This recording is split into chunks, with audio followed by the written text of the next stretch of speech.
Welcome back to Just Heal with Dr. J. I'm excited about today's guest, Mike Ledo, phenomenal business manager, family office. I mean, this brother's doing some amazing things for professional athletes. He's doing a lot of things in different business ventures, man. And I'm just excited, brother, for my audience and for individuals, whether they're in business, whether they're athletes, whether they're parents of athletes, man, to hear the wealth of wisdom that you have from a financial perspective, and then hopefully we get into the conversation of how important is mental health for the athletes that you work with. But you, man, welcome, man. Before we even get into, man, listen, good brother, it's good to see you, man. Likewise, man. You my guy. One of the brothers I admire the most in my life, and I'm honored to be on your set. I'm happy for you, and look forward to having real conversations that you and I have often, Yes. but more. We sharing the wisdom, we sharing the authenticity the conversations that brothers like you and I can have. Yeah, yeah, man. And I think, what I love about our relationship, man, is there's so many different dimensions of it. You know, there's times we're coming together talking about business. There's Yeah, times that we're talking about our walk with Christ. There's times that we're talking about just life in general. And then there's times that we're just talking about what is it like to be a man. And I want to start there in today's culture, hmm for you in the realm of business that you're in, what is it like, man, to be a man for you? What does that mean for you? Oh man, it's like the past couple years have been a unique evolution for me. You know, uh, when I was raised by my uncles and my father, and my biggest icon in my life was my grandfather. Wow. So my grandfather was a man's man. Owned his own cement company. Wow. Back when I was in Indiana, and he was in that male chorus choir. All that, and so it was that throwback. And for me, he was one of those people, and the men in my life, they showed me love through being present and through actions, but not through words. Wow. And so this whole thing of, like, I guess you can say, emotion has been something in the past 2 years for me that I've been trying to tap into, that typically, I just ain't really tap into. Right. So I think, but for me, man, it's being what you always hear, right? Being a provider, being a protector, being a visionary, being a leader. To me, we want to create and cultivate, Yeah. so that we Yeah. can lead and create for our families and solve problems. Yeah. Do you think, when it comes to solving problems, that most men lack the ability to solve problems? Probably. Yeah, I would think so, because um, that is a skill set, Mm. learned and practiced and sharpened. And so, if you really, just like anything else, if you haven't been in close proximity of someone who does that very well and does that Ooh, very thoughtful, yes. and you haven't been around people who can regulate their emotions, because it's hard to solve problems in chaos and emotion, from my Yes. perspective, at Yeah. least. And so I think it's difficult for a lot of us. Yeah. And I think one of the reasons that it's difficult, as you alluded to, that most men are not in proximity of problem solvers. They're often in proximity with individuals who are creating problems. Hmm. And very few times do they associate themselves with individuals who provide solutions to the problems that have been created. And I think it's very challenging for men, mentally and emotionally, if all I've ever seen was a problem creator and I didn't see a problem solver. But I'm in a world and a society that judge me by the ability to solve a problem, but I don't have a model for that. And when I think about brothers not having a model and thinking about young boys not having an example, that means that mentorship is imperative. It is. It's everything, because, especially for us as black men, um, we're physical specimens, right? We have gifts and talents that, from an athletic standpoint, you and I both come from that athletic background. I work with athletes, but too many times we are not developed to be independent thinkers, Mm, to be, strategical thinkers, mm, to be the problem solvers that we're talking about. It's, the physical aspect of who we are, but the greatest aspect of us is what's in our minds. And we yes. have the capacity, but I think that we're indirectly and directly taught that we don't have the capacity. And so I think you got to be able to get into situations and conversations like this that have that iron sharpening iron. And one of the things I like to say, like with my closest friends, with brothers like you, I don't look for agreement. I look for understanding, Mm, right? So through in the conversations, I feel like a lot of the time the person that leaves a conversation that's wrong has won because you have learned something. And a yeah, lot of the time when you talk to people, they're always trying to prove that they right. And so I think when we can have those conversations of understanding, it's when we expand. I'm yeah, trying to leave here today learning something from Dr. J. Barnett that in a different perspective than what I probably came in with. yeah. Because now I've expanded. And I want to go back to what you said about the iron sharpening iron. And I want to expand this thought for those that are watching. The iron can only be sharpened when it touches metal. Metal has to touch in order to sharpen, and you have to get in the room, you have to get in with in the relationship. Mm, There is a corresponding action to expanding, because knowledge just doesn't come to you, right? You have to be a recipient of it. And I think if we get our young men and just men in general to be hmm. recipient of knowledge and recipient of information, that would allow them to expand their capacity Yeah. to discern, their capacity to process, Hmm. their capacity to interpret. Because I see a lot of young men that I've worked with in the years that I've been providing therapy for males. Is there is a inability to interpret correctly. Mm, Their interpretations are often very skewed and very um, is a bit wayward, because most of the times my interpretations are limited because I don't have enough information to make careful observations. So I interpret everything as if, well, you don't want me to win. Well, he's never said anything about you winning. He just said that you probably need to do it different if hmm. you want to sustain your ability to win. And when as I'm talking about this, man, where did you learn? Because in the work that you do with athletes, Hmm. who was that person that said, I see where you're going, Hmm. I want to help you get there, but I also want to expand your thinking from what you're seeing so you can see bigger? Who was that person? Yeah, I had several people, but um, my uncle Virgil Pearson, who just wrote his first book and just challenged me spiritually, challenged me on Black history, um, and just was the one that he would just mail me books out of nowhere. Just first book he ever bought me, and the first book I ever read when I was 18 was Maximize the Moment by Bishop T.D. Jakes. Wow. My uncle had sent me that from Atlanta, and then I caught that bug and I was rolling. And then I was, probably also was my uncle Eugene Parker, who was the first Black sports agent. Yeah. So my uncle has 7 Hall of Famers, including Deion Sanders and Rod Woodson and Emmitt Smith. And I was in close proximity.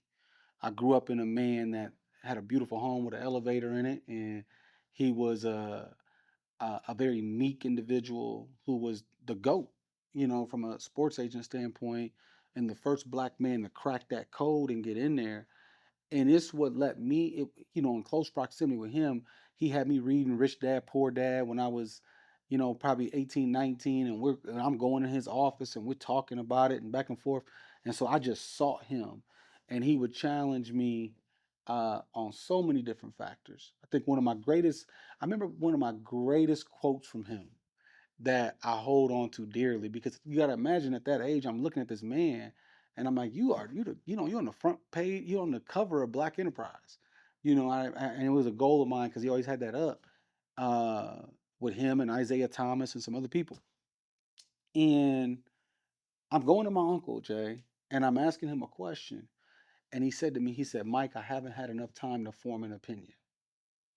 And it was powerful for me because a man that I looked at that had all the answers Mm, that I'm seeking to tells me I haven't had enough time to form an opinion. wow. But everybody always has an opinion or always has a thought, And so anyway, so just things like that, um, again, encouraged the ability to think and to process for myself, and that's what I try to instill in the guys that I work with.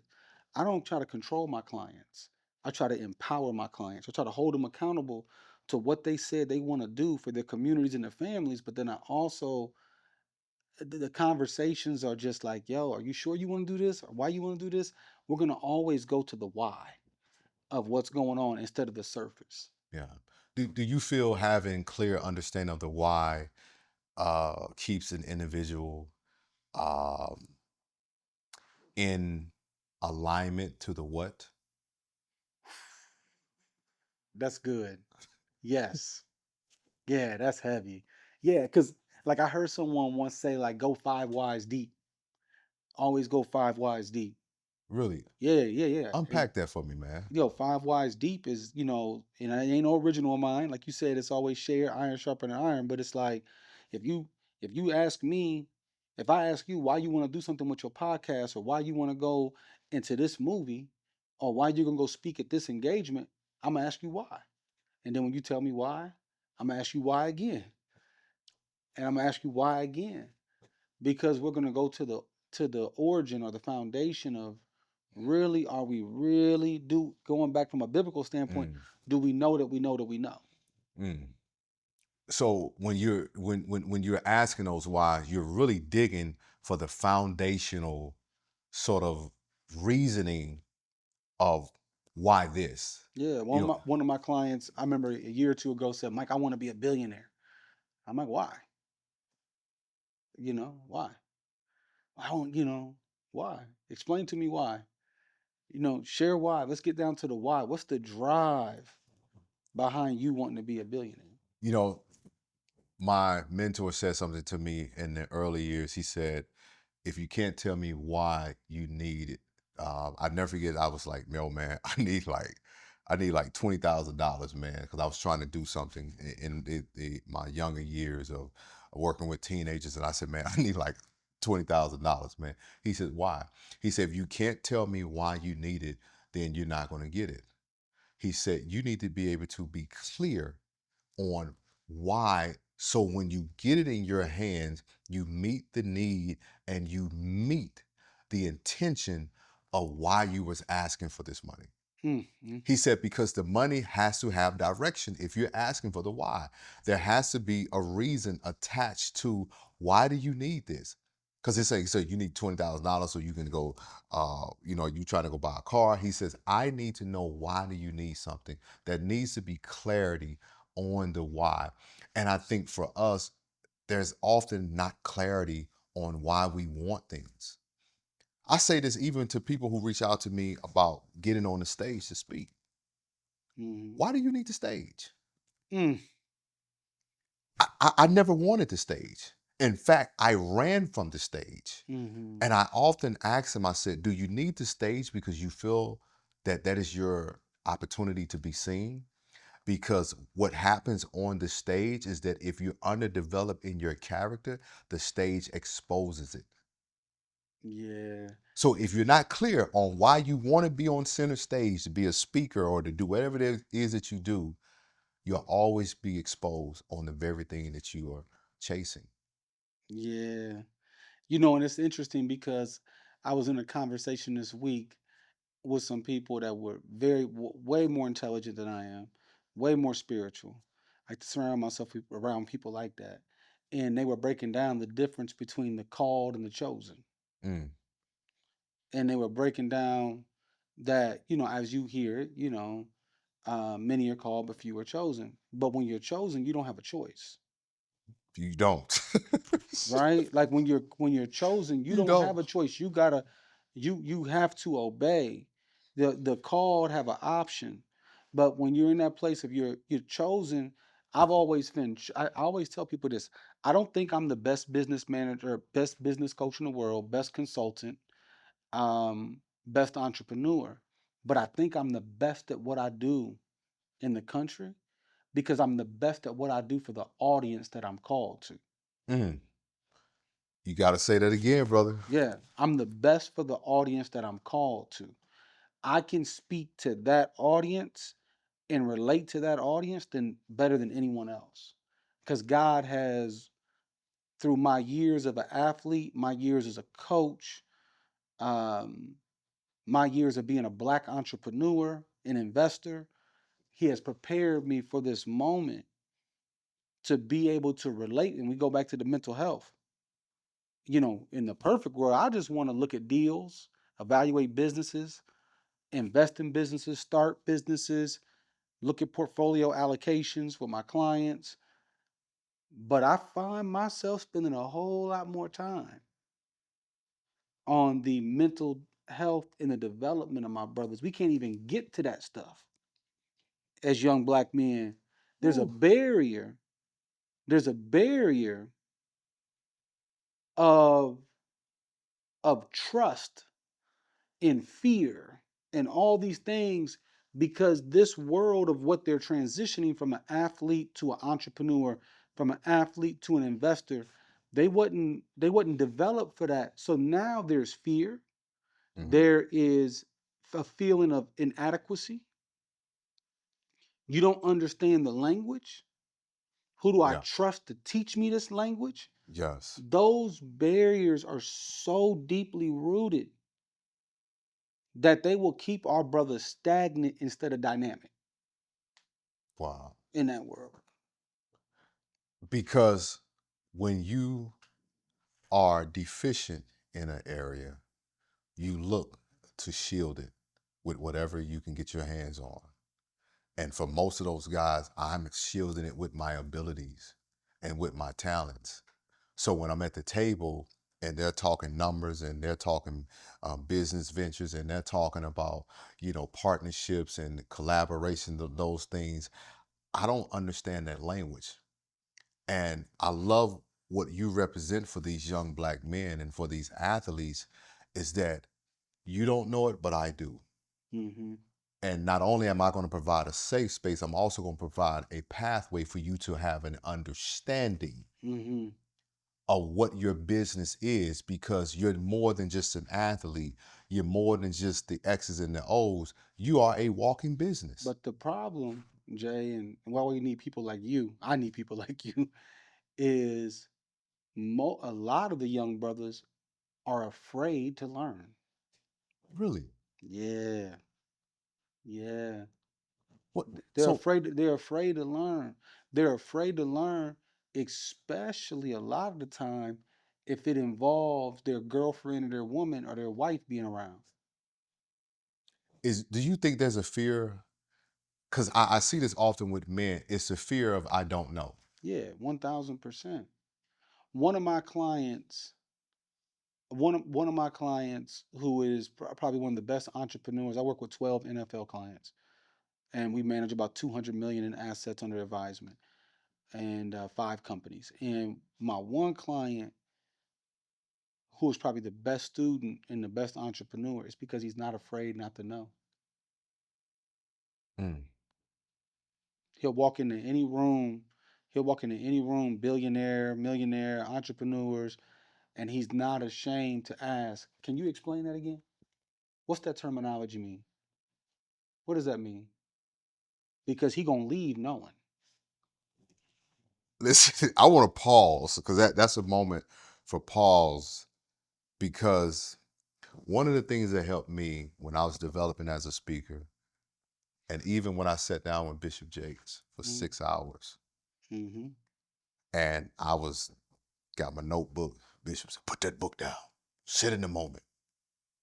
And I said, "Well, part of me having this book out because I was trying to get everything I could get because I realized early is that only an empty vessel can be filled. We're often trying to show up as if we're full, but we're shallow. Mhm.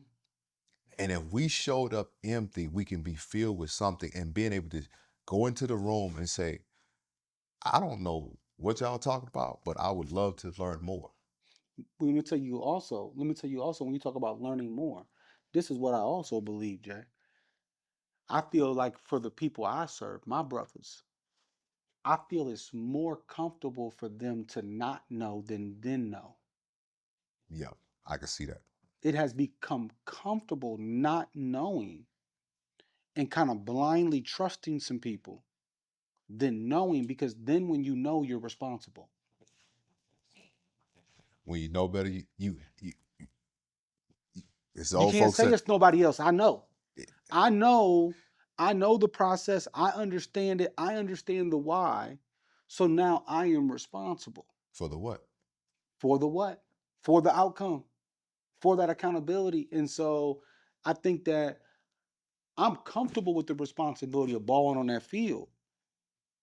But now I got to be responsible on how we invest this money, how we allocate this money, what business we do. It takes a process of learning. It's a whole new skill that has to be sharpened. When you think about this skill that needs sharpening, for those men that are watching, like, what would you say to them that are looking to be sharpened but don't know where to start? Man,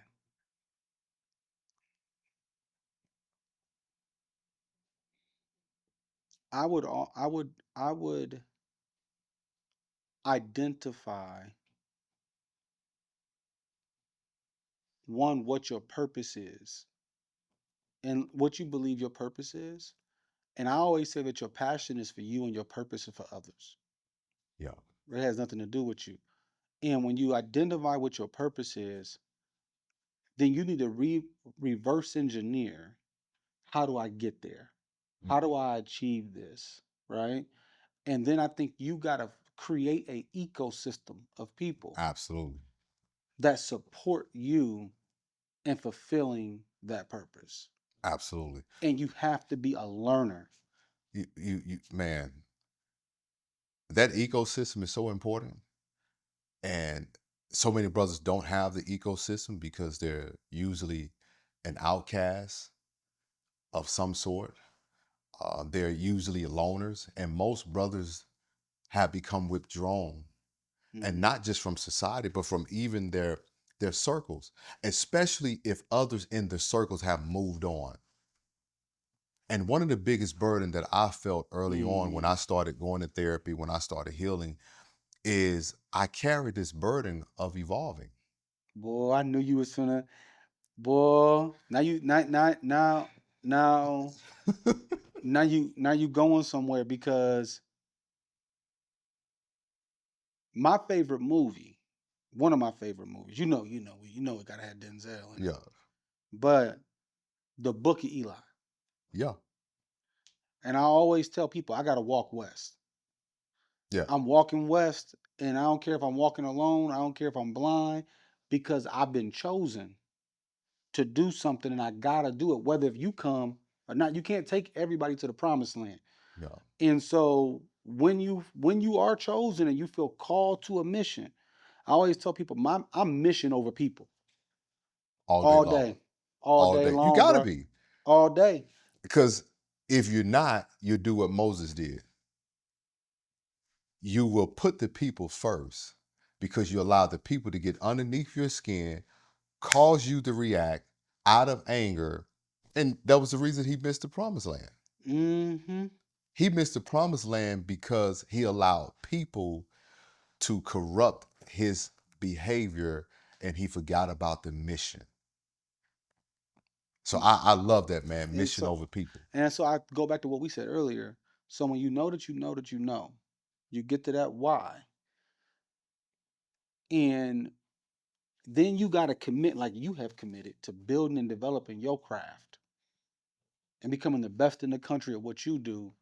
And I love seeing you evolve. But the thing about it is like, man, our our insecurities, our our traumas from whatever it may be of our childhood, all those different things, it's like if I can't, man, when I celebrate you, if I believe in the principle, I believe in the energy with God, with the universe. I believe that like I got to be able to celebrate you and your successes, and it feeds me. It's being abundant minded Yeah. versus that whole scarcity That mindset, scarcity. Yeah. Yeah. and that fundamentally is a lot of the issue Yeah. with us sometimes. Yeah. Because what happens is, and particularly I'm seeing this now because I'm almost 43 and I'm seeing men in their 40s struggle. Because if you did not evolve beyond your greatest days, Man, that's a whole nother episode. You feel as if you have nothing left and you begin to leave as if everything is gone, rather than thinking about how do I reinvent, how do I recreate, more importantly, how do I reshape myself? going back to what you said about evolution, we try to proactively get the athletes that we work with to overcome the fear of learning about investing or learning about entrepreneurship, learning about professionalism instead of being reactive to it. Hey, you know more than anybody. Yeah. I didn't play pro like you. You know. I'm trying to get you to evolve to see that you're much more than just that before you are reacting to it. And it's a man, it is a difficult situation Yeah. Yeah. for the brothers to overcome. Yeah. It just really is. Yeah. Because if you enter into it without knowing the parameters, without knowing the pitfalls, the hurdles, all of the distractions, all of the sort of trap doors.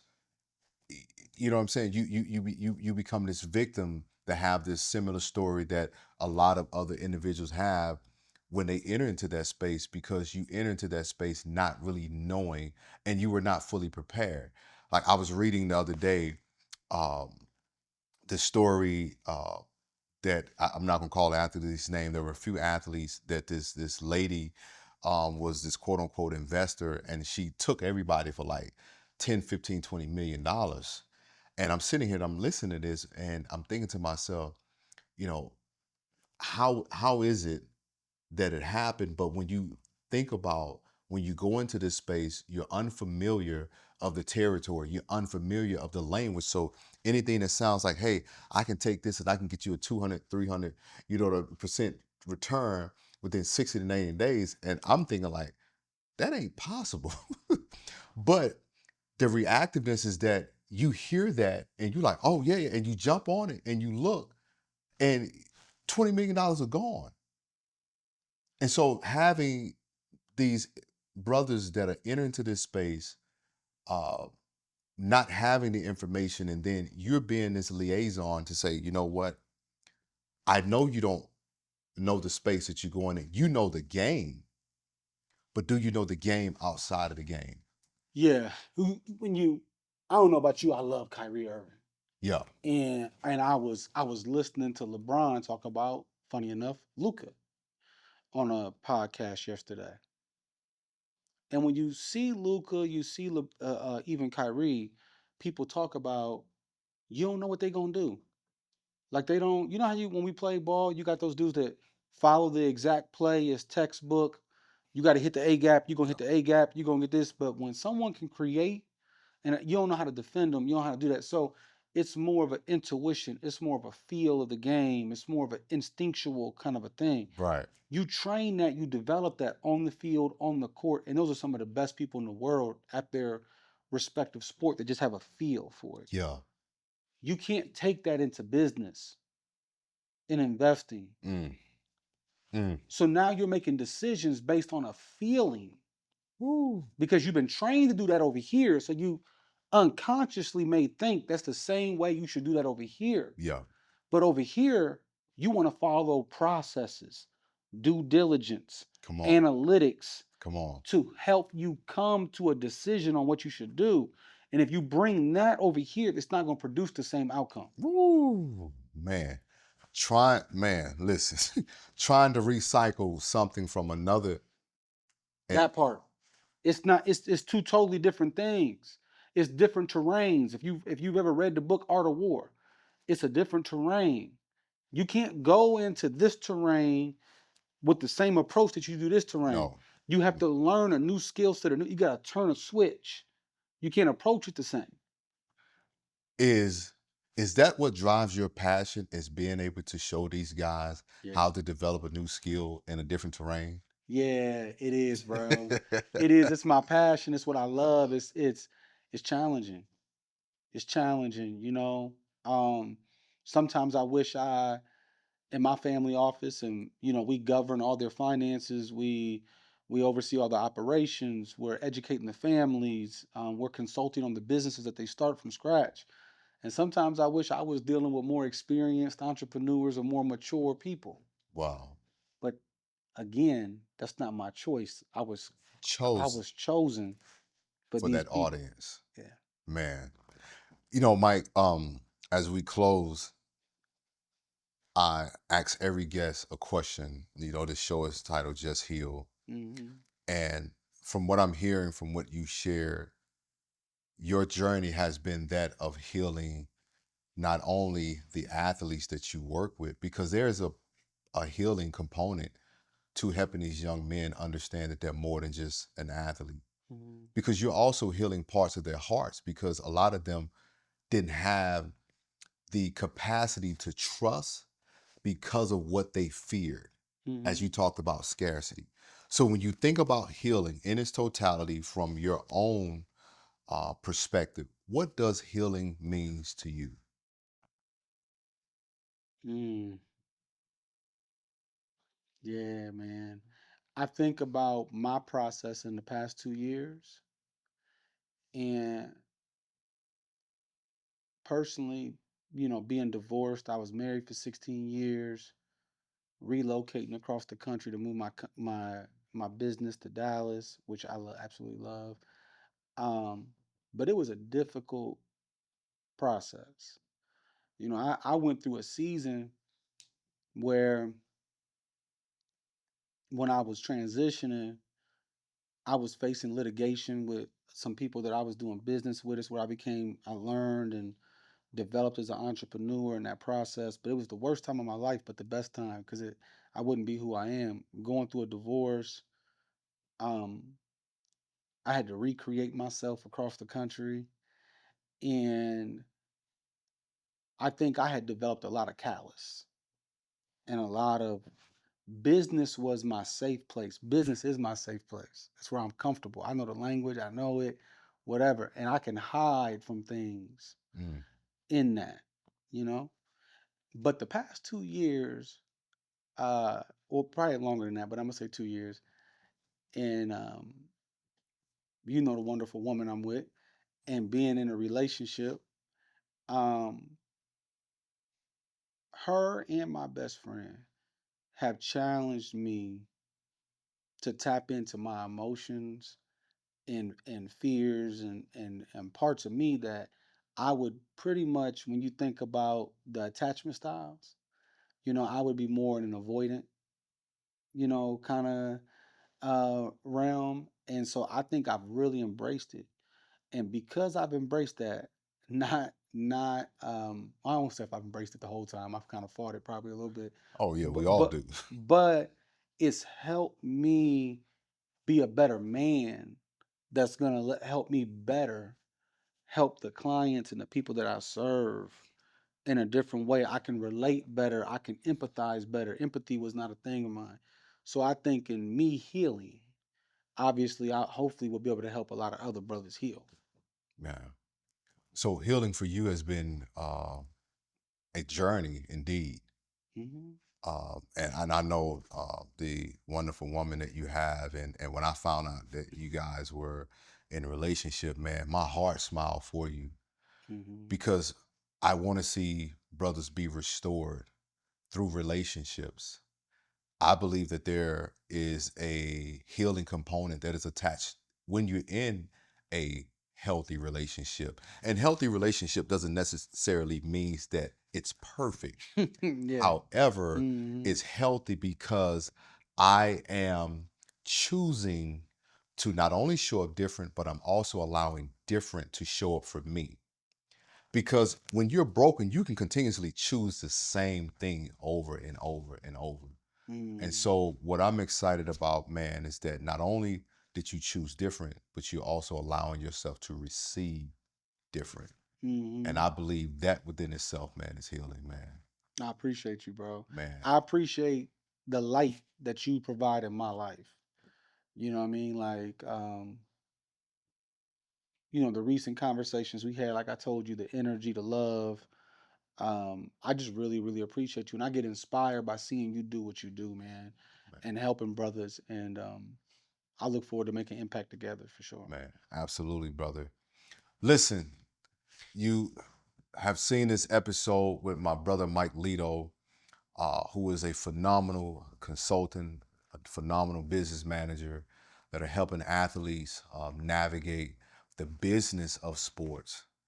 But you got to hear him talk about what healing meant to him. I don't know what healing means to you, but I can tell you there's always a component where healing is often attached to a relationship. And I'm not talking about a loving relationship, but oftentimes relationships that shows up in the element of a friendship or partnership. So I want to encourage you to continue on your journey by being open to relationships that you may have been closed to. Maybe building a connection with someone that you typically was like, that's not my type of person. So I encourage you to tap in with our healing journey by subscribing to Just Heal Dr. J. We would love to have you in our healing community to stay connected for all the things that we're doing with Just Heal with Dr. J. And until next time, remember, healing is a journey and wholeness is the destination.